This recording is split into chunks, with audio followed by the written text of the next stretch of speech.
Hey everybody! Welcome to Northernlion Plays Quadrilateral Cowboy. This is a game that has been on my radar for quite some time. It's been in development for at least a few years, and it's from the same company, Blendo Games, that brought you Gravity Bone, 30 Flights of Loving, Atom Zombie Smasher. But this is a stealth heist game with programming elements, and I tried it out for about an hour on the NLSS today, and honestly I feel like it's going to be a great fit for a short Let's Play, similar to being in the same tone at least as a game like Inside, but with a little bit more zaniness going on. But we're going to breeze through probably the first few levels of this pretty easily. It is a puzzle game to some extent, and if you haven't seen any of this so far, I encourage you to hang on for the first half hour or so, because it gets into some really cool stuff really quickly. But we're going to start by just going and restarting the game here so you can get a little bit of a feel for the tone and narrative.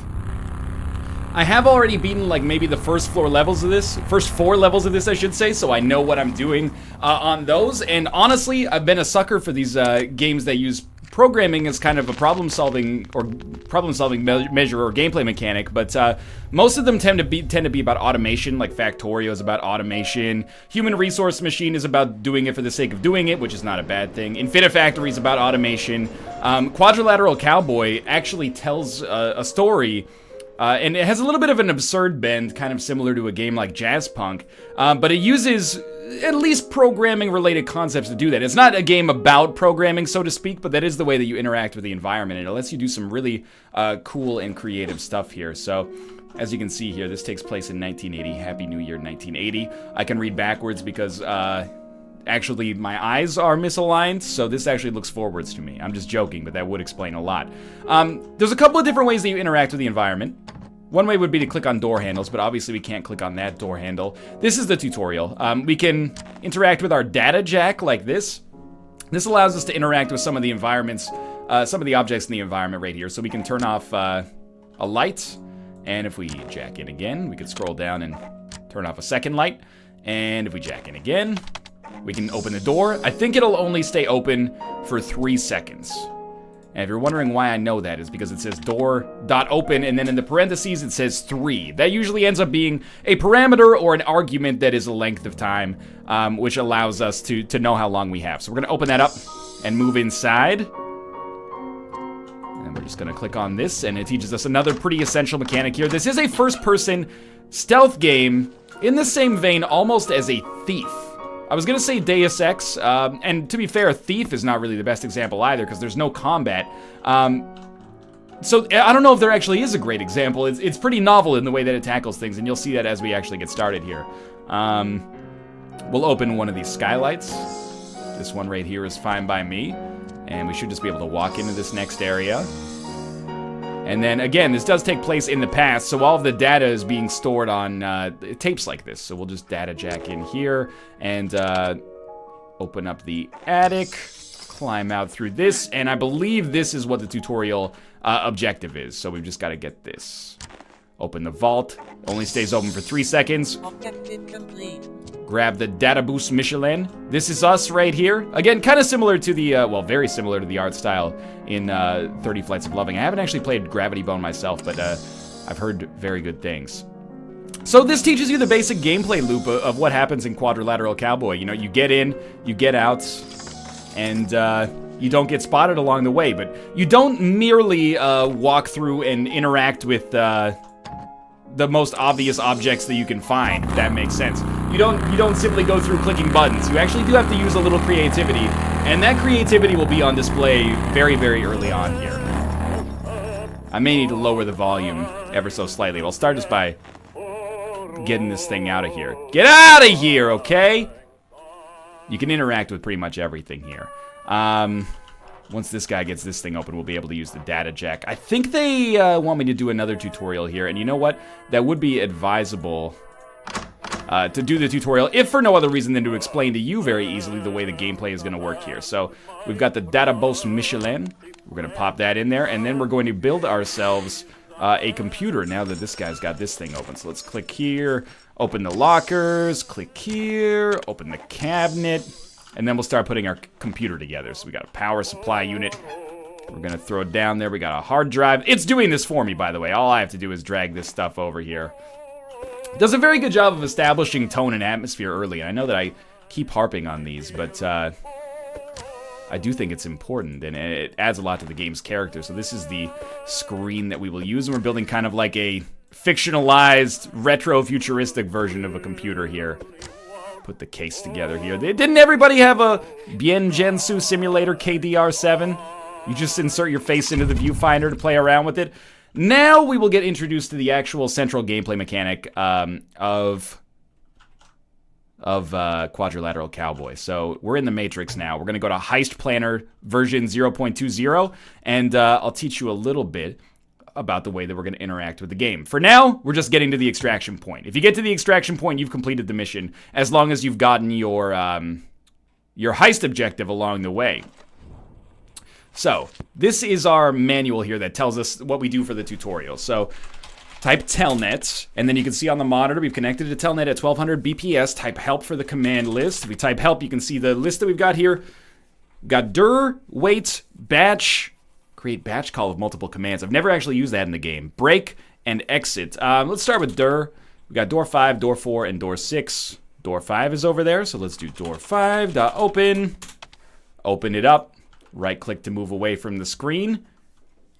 And there we go. So basically we have this this thing that's down here, the computer monitor, is called the tech deck. And we use this deck in order to issue commands that interact with the world around us. Basically, we're hackers or, you know, freakers with a PH, whatever you want to call it. And we're doing heists. I'm not sure if it's just for political reasons or if it's for monetary reasons or if it's a complicated situation. I've only gotten a few missions in myself, so I'm not completely sure of how the narrative is going to progress. Type door 6 to select the door 6 object.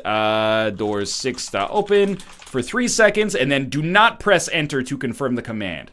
Instead, we're going to press the left mouse button. What's the difference? If you press left, you run the current command, as you can see here, and then leave the deck. If you press enter, you just run the command, and then you have to leave the deck manually. So this allows you to be a little faster.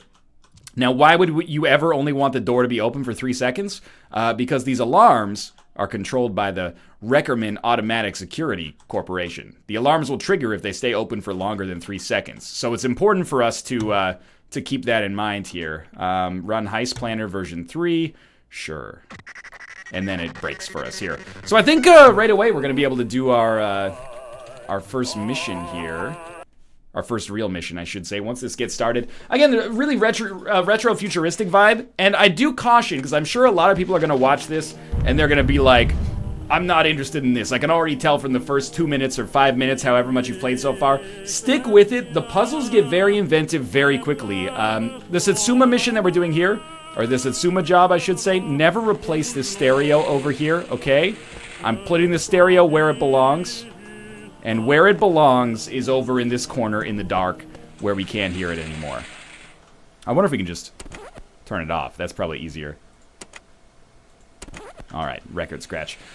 This is, again, almost like a basic tutorial. Stick with it, and you'll start to see the true genius that this game has, or at least the true cleverness that the game has in its puzzle design as we get going. So, job 1, training wheels, payment is $400. Objective, photograph the contract. You can see I've done this mission. It took me 17 minutes. It took me 17 minutes because I did 7 minutes of it and then got a 10-minute penalty. So photograph the contract. We can restart the mission at any time just by hitting F3. We can turn on no clip mode, and what that essentially allows us to do is scope out the environment a little bit more if we want to. You know, oh, there's a locker room. Oh, there's some special stuff going on through here. This is where we'll do our second and third level missions, but no clip doesn't really matter to us right now. What does arrival do?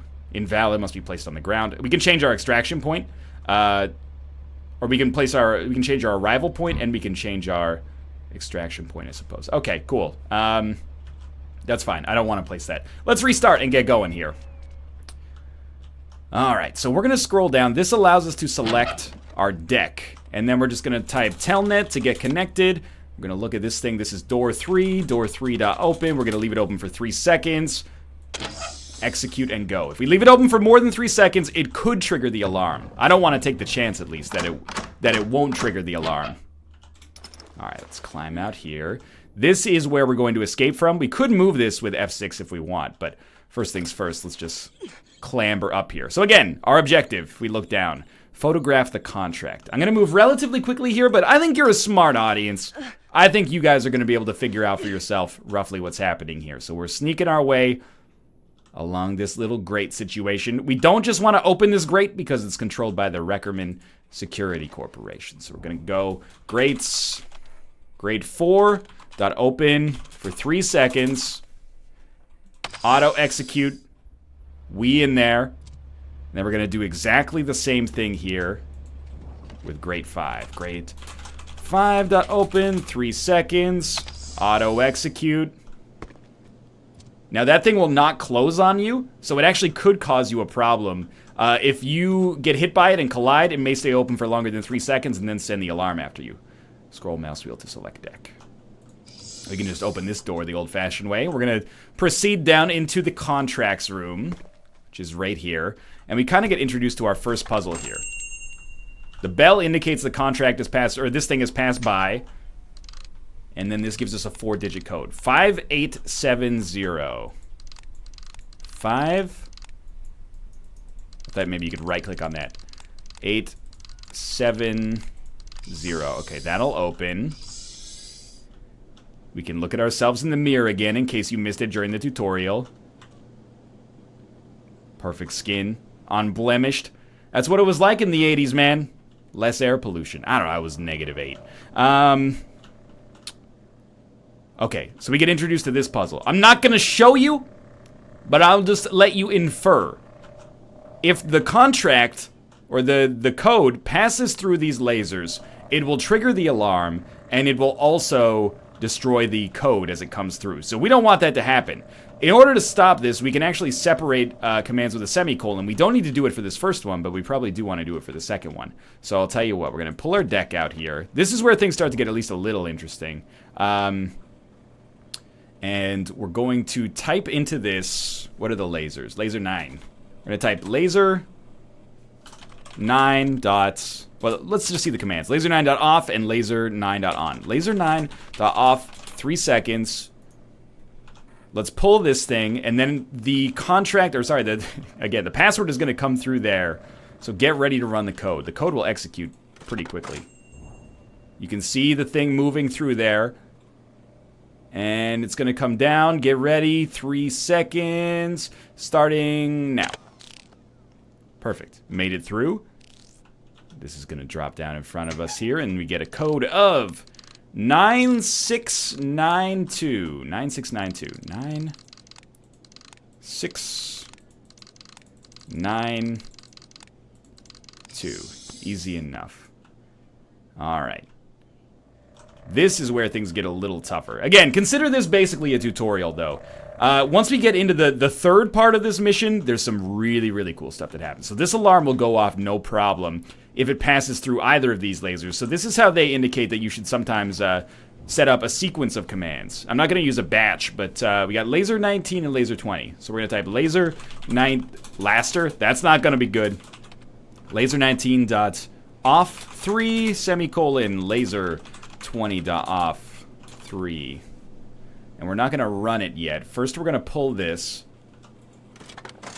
And we're going to run this once we see that the password is getting close to these lasers. Now the tech deck, starting now. Beautiful. Little close for comfort there, but we could have issued a wait command as well. But that's okay. 8183. These are different every single time. This is definitely different than the ones we had on stream. 8183. And our final part of this little tutorial here. Do they teach us about wait here? No, they do not teach us about wait here. But I'm going to use wait anyway. Will it work? Yeah, okay, wait will work for us. So I'm going to wait for 1 second, and then camera 3. Might need a space there. I don't know if that's going to cause a compiler error. Camera 3 dot off 3 seconds. Because again, they're affected by the same security system, as you can tell from that sign right there. So what this will do, I'll execute the command. It'll wait 1 second, and then camera 3 will turn off for 3 seconds. As you can see right there. And we'll just quickly get into this room, and we will photograph our contract quickly. And of course, that's how we clamber, as we saw earlier. Pick up the camera, get to the extraction point. We're going to do basically exactly the same thing. So let's click on this. Waits 2, camera 3 to off for 3. So we're going to wait 2 seconds this time. Let's run it. Don't want to get caught by that because that's going to be bad for our timing. We're at the Salida. We're going to climb up. Excuse me. We're going to clamber up. Need to work on our physical fitness maybe a little bit there if we're coughing just from climbing up there. Deactivate this and then run to our extraction point. And that's pretty much picture perfect for mission 1. A good tutorial. 0 alarms, 0 catastrophic fails, and a little bit faster than our last one as well. So we'll exit up here. Training wheels is accurate. You know, that mission was worth $400. No big deal. Next mission, 7,000. Next mission, 500,000. So that should give you some idea of them ramping up in difficulty here. This time, get the 2 red suitcases. This one's slightly trickier.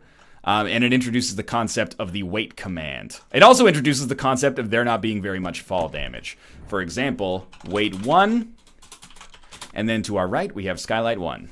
Skylight 1, open for 3 seconds. And we can just fall all the way right down to the bottom if we want to. However, it also introduces the concept of you can get your ass shot by being an idiot. So let me explain what I mean by that.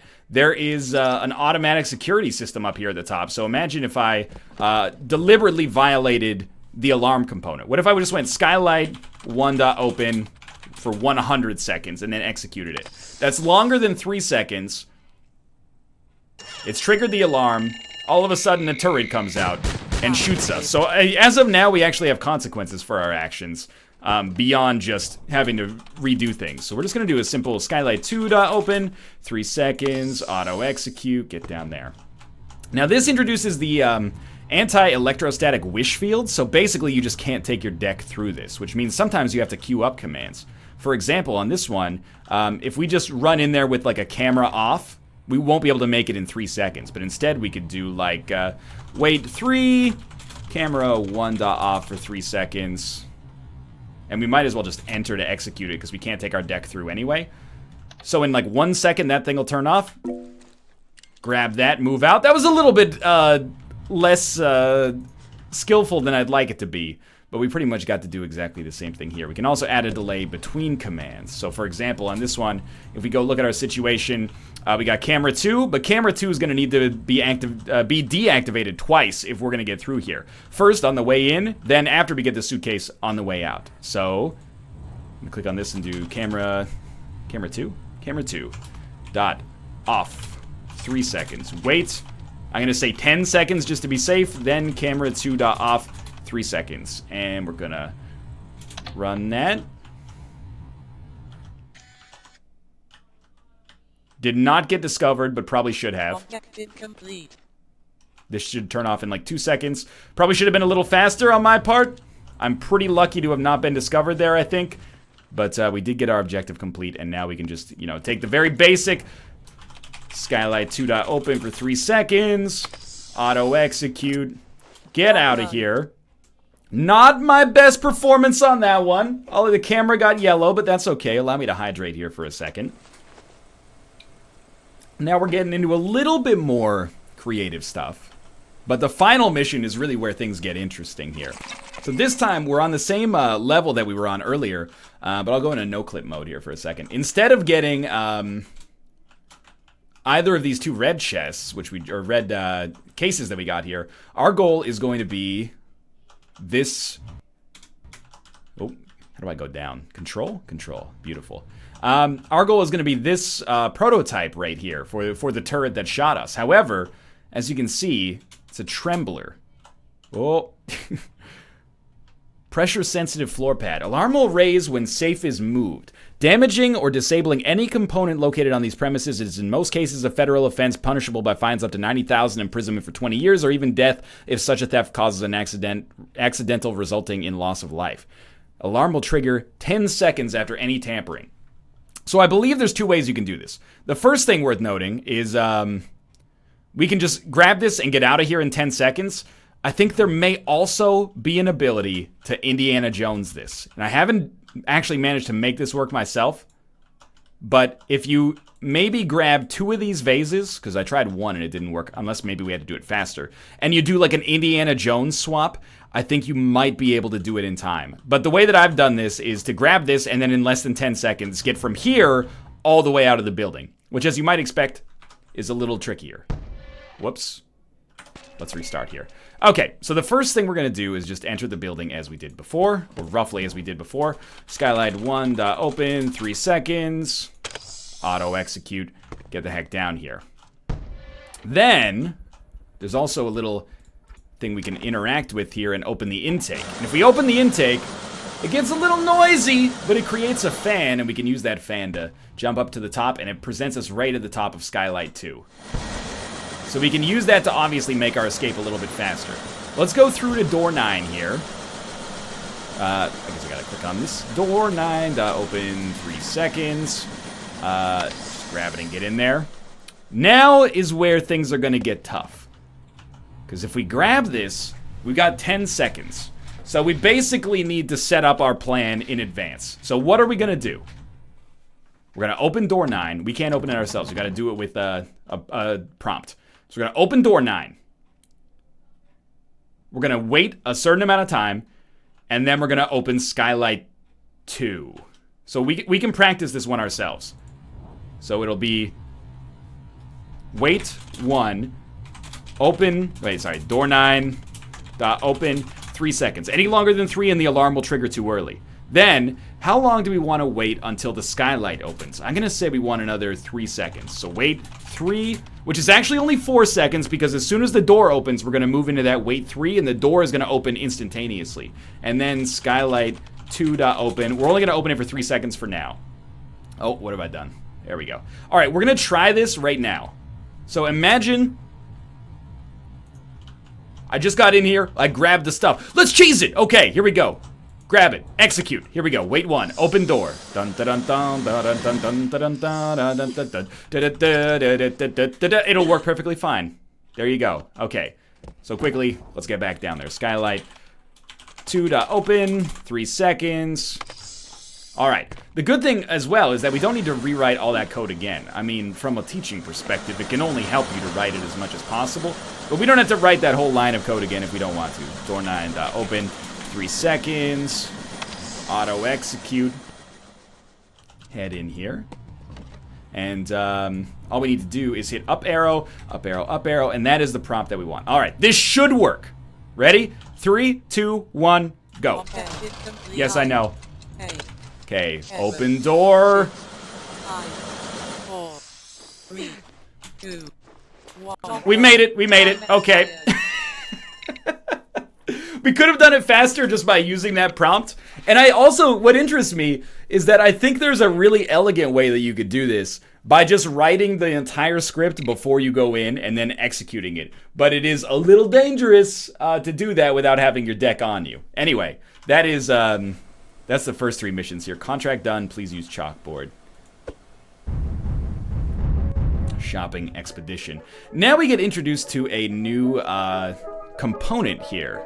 Hello, my cat friend.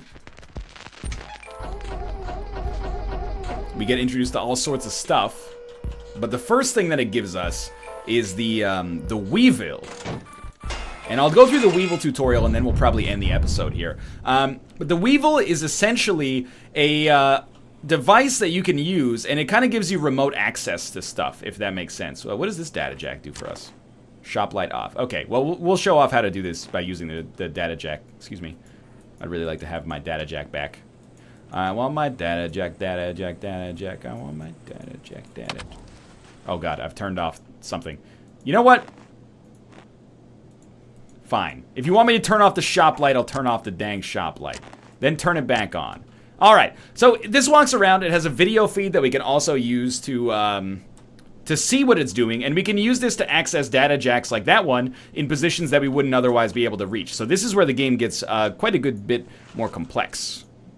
We're going to throw down the CCTV. This is actually extremely important. And we'll just put that down like here. And then we'll put down our deck. Now you don't have to remember the syntax. You can actually use you know, the help command, and it'll tell you what you can actually do here.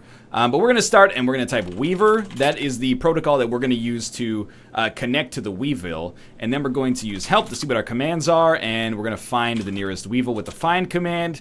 Name is Nell. Hello, Nell. So we're going to connect to Nell. There you go. We've connected to the Weevil, and you can actually see what it's doing. Let me just move this. You can see what it's doing on this video feed, so we're going to refer back to this monitor.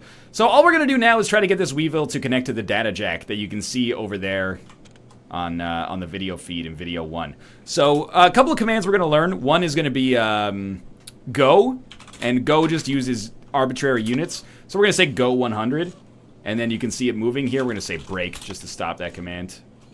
Oh god, stop, stop, stop. I made it go too far. I thought break would stop the command. But instead, I am an idiot. Okay. Get you back on the table there. Alright, so let's say go 20. Oh god, I'm sorry, I hit my mouse there. Alright, it's going. We can also turn it, and we can turn it to the right or the left. To turn it to the left, we're just going to say turn negative 90. This will turn it 90 degrees to the left, as you can see right there. Or we can say turn 90. That'll turn it 90 degrees to the right. Isn't it cute? And we want to probably turn like 10. Maybe another 10 on top of that. Maybe another 10 on top of that. So turn like 30 to get it over there. Then we're going to say walk. You can't see me typing right now, but just rest assured, I don't need to look at the keys. Walk 20. Sorry, go 20. Prepare for me to make that mistake a lot. See, if I had programmed the Weevil, I think that since it has legs, the command should be called walk, but maybe you may disagree from a nomenclature standpoint. We're going to say go 40. We probably don't need to be this close to it. It wouldn't be a Northernlion video if I didn't mess it up like this. I don't know how we saw the actual command window there. Okay, let's try this one last time. Looks like an invention out of like Rick and Morty or something like that. We're going to turn negative 20. Go 10. Go 10. Alright, then we're going to use this data jack because I think we're in range. Data jack 0. This is just the commands. Data jack shop light off. So we're going to use data jack 0. And there you go. We've turned the shop light off. We'll break. We'll exit. And we'll move away. We'll stash all of our stuff. Get the heck out of the tutorial. And I think that is probably, well, you know what?